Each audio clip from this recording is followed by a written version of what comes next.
Ancora ritardi nella sanità e inefficienze in provincia, che sono inaccettabili.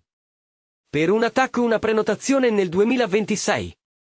La denuncia arriva dal deputato all'Ars della Democrazia Cristiana, Carmelo Pace, vicepresidente della Sesta Commissione Legislativa Permanente all'Ars Salute, Servizi Sociali e Sanitari.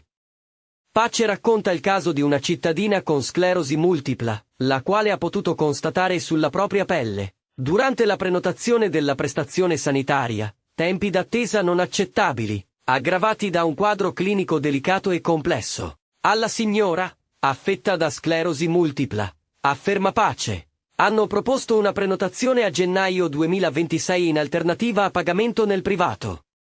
La salute è un diritto fondamentale dell'individuo, garantito dalla Costituzione, non ha colore politico né può dipendere dalla visibilità e dal peso specifico del politico di turno. Conclude Pace che nei prossimi giorni chiederà un'audizione in commissione al direttore generale dell'ASP di Agrigento, Giuseppe Capodieci, per un piano di abbattimento delle liste d'attesa.